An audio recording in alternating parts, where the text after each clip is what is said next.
नमस्कार दोस्तों, the Darjeeling tales की इस नई वीडियो में आप सभी का स्वागत है। हमारी video series India's most haunted places का ये दूसरा पार्ट है। तो चलिए बिना किसी देरी के इस वीडियो के साथ आगे बढ़ते हैं। Number 6, दक्षशाही cemetery. दक्षशाही एक ऐसी जगह है जिसे बहुत से लोग नहीं जानते हैं। यह शिमला की ओर जाने वाले नेशनल हाईवे 22 के पास बसा एक छोटा सा गांव है। दक्षशाही शब्द का अर्थ दगे शाही से लिया गया है, जो है शाही निशान। यह नाम गर्व नहीं था, बल्कि दक्षशाही में कैदियों को दिए जाने वाली शर्म का ताज था।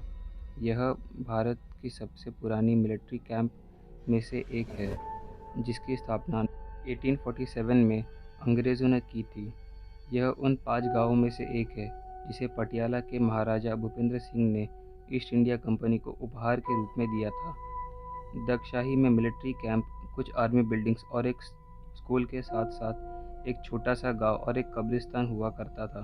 दक्षशाही के सभी स्थानों में से यहाँ के कब्रिस्तान को बहुत ज़्यादा अटेंशन मिला, अच्छा और बुरा दोनों। ऐसा माना जाता है कि यहाँ कब्रिस्तान भारत में ब्रिटिश राज के समय से है। एक बार ऐसा हुआ कि मेजर जॉर्ज वेस्टन, एक ब्रिटिशर, अपने पत्नी मैरी रेबेका वेस्टन के साथ दक्षशाही में रहते थे। मेजर एक मेडिसिन प्रैक्टिशनर थे और उनकी पत्नी एक नर्सिंग असिस्टेंट थी। दंपति के कुछ समय तक निसंतान रहने के बाद उन्हें एक लोकल मुस्लिम संत ने आशीर्वाद के रूप में एक तावीज़ दिया, जिसके तुरंत बाद जॉर्ज की पत्नी मैरी पहली बार प्रेग्नेंट हुई। हालांकि उनकी दुर्भाग्यवश 10 दिसंबर 1909 में गर्भ अवस्था के 8वें महीने में ही एक एक्सीडेंट में मौत हो गई। जॉर्ज ने अपनी प्रिय पत्नी और उनके अजन्मे बच्चे के लिए एक सुंदर कब्र बनवाया। दोनों की विश्राम स्थल का निर्माण के लिए इस्तेमाल किया गया संगमरमर इंग्लैंड से मंगवाया गया था। लेकिन जैसे जैसे समय बीतता गया, मैरी की कब्र के बारे में अफवाहें इस क्षेत्र में चक्कर लगाने लगी। अफवाहों की माने तो मैरी की कब्र वरदान देने में सक्षम थी। कुछ लोगों का यह मानना है कि अगर यह मैरी की कब्र से संगमरमर का एक टुकड़ा काट ले तो उन्हें बच्चा होता है। जाहिर तौर पर कई लोग एक लड़की को जन्म देने से बचना चाहते थे, इसलिए संरचना से संगमरमर का एक टुकड़ा काटने के लिए मैरी के कब्र पर जाते थे। नतीजन एक प्यार करने वाले पत्नी की याद में बनी गई सुंदर संगमरमर की संरचना ऐसे अज्ञानी लोगों द्वारा लगभग नष्ट कर दी गई है। कब्रिस्तान में मैरी के भूत को उसके कब्र के चारों ओर घूमते हुए देखने का दावा कई लोगों ने किया है। हो सकता है कि अपने कब्र को नष्ट होने से बचाने के लिए उन अनचाहे विजिटर्स को दूर रखने के लिए मैरी की आत्मा ने हस्तक्षेप करने का फैसला किया, या लोगों को आशीर्वाद देने के लिए वो वहाँ प्रकट होती है, कौन जाने। दक्षशाही का केवल कब्रिस्तान ही नहीं है, इस स्टेशन में भूतिया माना जाता है। 1849 में बनी दक्षशाही सेंट्रल जेल के अतीत में भी कई दुर्भाग्यपूर्ण घटनाएं हुई है। इसकी भयानक अतीत को देखते हुए कई लोगों ने इसे भारत के सबसे प्रेतवादी स्थानों में शामिल किया है। इस जेल में बहुत सारी हत्याएं और यातनाएं देखी है, जिसकी वजह से रिलीज नेगेटिव वाइब्स अभी भी जेल के अंदर और आसपास मौजूद है। खैर, इसे अब एक म्यूज़ियम में बदल दिया गया है। जैसा कि दक्षशाही में कब्रिस्तान के मामले में है, यह कहना मुश्किल है कि आज के तारीख में यह जेल भूतिया है या नहीं। Number 7, the baroque tunnel. Tunnel number 33। Baroque Solan, Himachal Pradesh का एक छोटा सा हिल स्टेशन है। बरोक टनल कलका से शिमला के रेलवे लाइन के बीच स्थित है। यह लाइन 1903 में खोली गई थी। इस ट्रैक से पहाड़ों का खूबसूरत नज़ारा देखने को मिलता है। यह रास्ता सुरंगों से भरा हुआ है। Tunnel number 33 baroque railway station के साथ ही स्थित है और इसे सबसे प्रेतवादी कहा जाता है। इसे बरोक सुरंग के नाम से भी जाना जाता है। टनल नंबर 33 कलका शिमला रेलवे लाइन पर सबसे लंबी सुरंगों में से एक है। टनल नंबर 33 का निर्माण ब्रिटिश काल में किया गया था। ऐसा कहा जाता है कि वर्कर्स ने सुरंग खोदना शुरू किया था, लेकिन जल्दी ही एक समस्या आ गई कि वे सुरंग गहरा और गहरा होने लगा था। इंजीनियर्स ने सुरंग में सूरज की रोशनी को प्रतिबिंबित करने के लिए मिरर्स का उपयोग किया और रात के समय उन्होंने और मशालों का इस्तेमाल किया था। पहले ब्रिटिश कर्नल बरॉक को इस सुरंग के निर्माण के लिए इंजीनियर के रूप में नियुक्त किया गया था। उन्होंने अपने कौशल का उपयोग उस सुरंग के लिए पहाड़ के दोनों सिरों को काटने के लिए लगाया, जिसे एक सीध में मिलना चाहिए था। कर्नल बरॉक द्वारा दिए गए निशान के अनुसार वर्कर्स ने सुरंग का निर्माण शुरू किया। लंबे समय की कई मेहनत के बाद वह एक विनाशकारी परिणाम आया। सुरंग के दोनों छोर एक साथ नहीं मिले और सुरंग पर किया गया सारा काम बर्बाद हो गया। ब्रिटिश सरकार ने कर्नल बरॉक का अपमान करने के लिए उस पर ₹1 का जुर्माना लगाया। इसके बाद कर्नल बरॉक डिप्रेशन में आ गए और इसी अपमान में उन्होंने इस सुरंग के सामने खुद को गोली मार ली।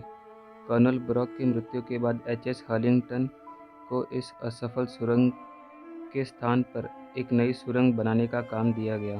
स्थानीय बाबा बल्कू के इंजीनियरिंग स्किल्स की मदद से सुरंग को पूरा करने में 3 साल से अधिक का समय लगा।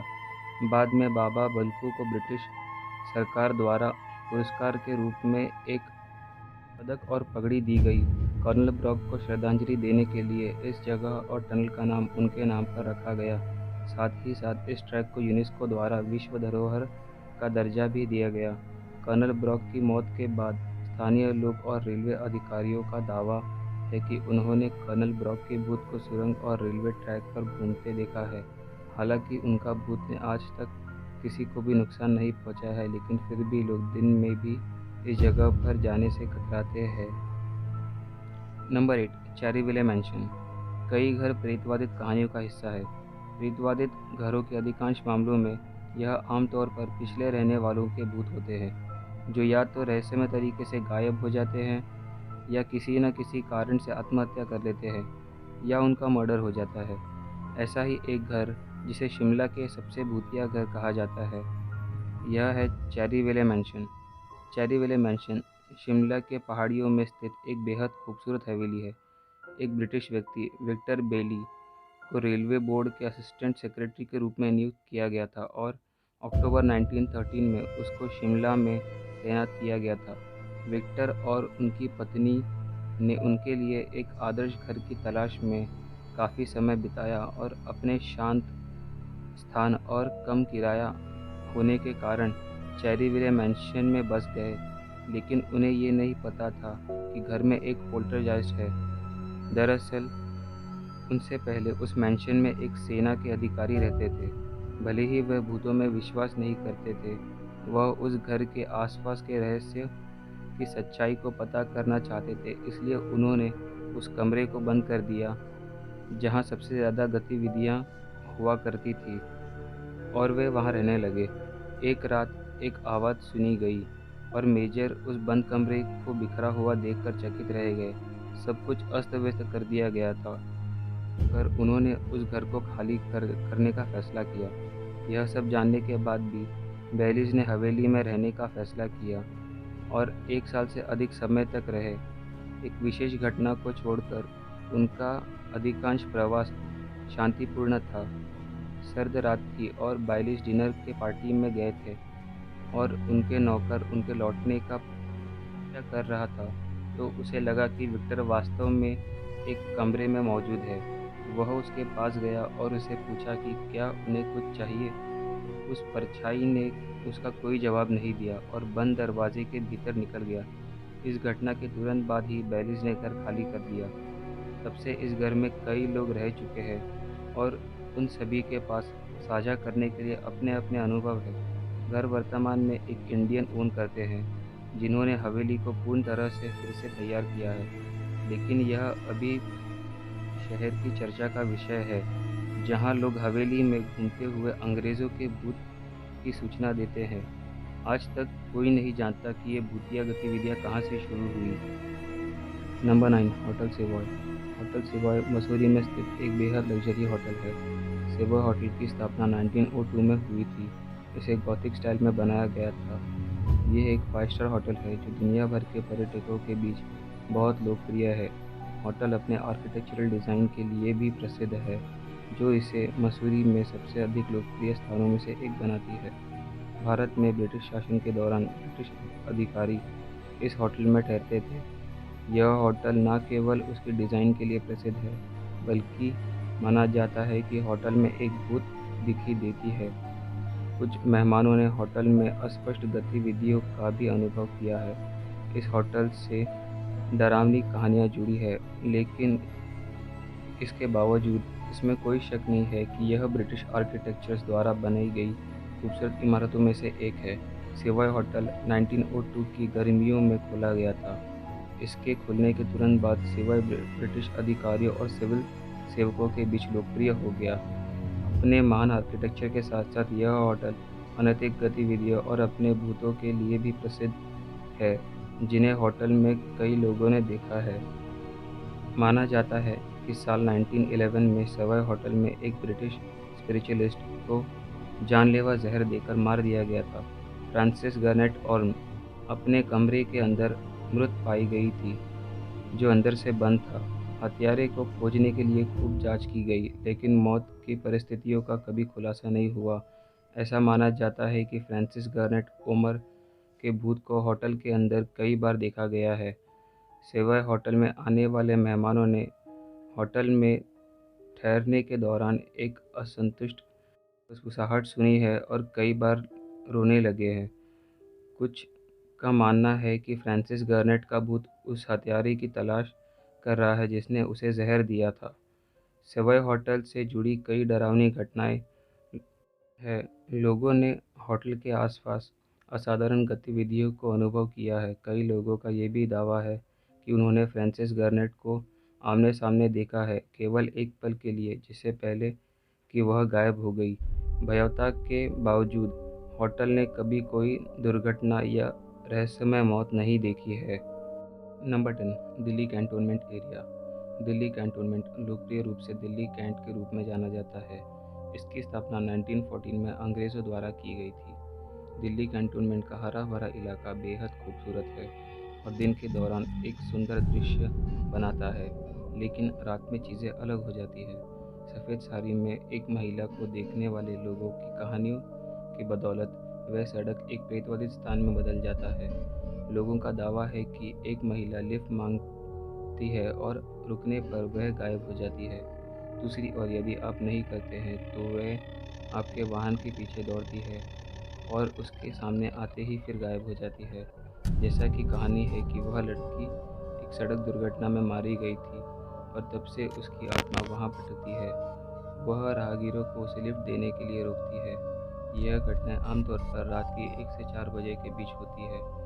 कई ड्राइवरों को सलाह दी गई है कि वे घर वापस जाते समय अपने गाड़ियों को न रोकें और ना ही किसी को लिफ्ट दें। क्या ये सब किस्से की कल्पना है या वास्तव में सच? जिन लोगों ने इसका अनुभव किया है वे दावा करते हैं कि यह क्षेत्र प्रेतवादित है, जबकि कुछ लोग इसे स्वीकार करने से इनकार करते हैं। मानो या ना मानो, दिल्ली कैंटोनमेंट भारत में सबसे प्रेतवादित स्थानों में से एक है और इसकी सूची में शामिल है। क्या आपने यहाँ कुछ अजीब अनुभव किया है? कमेंट्स में हमें ज़रूर बताएं। दोस्तों, आज के लिए बस इतना ही। अगर आपको वीडियो पसंद आई हो तो लाइक ज़रूर कीजिएगा और अपने सजेशंस हमें कमेंट करके ज़रूर बताइएगा। साथ ही साथ अगर आपने इसके पहले का पार्ट नहीं देखा है तो वो भी ज़रूर देख लेना, आपको बहुत मज़ा आएगा। मैं आपसे इसके अगले पार्ट में मिलता हूँ। तब तक के लिए टेक केयर। डरना ज़रूरी है, डर है तो फिक्र है। दी डैज़लिंग टेल्स।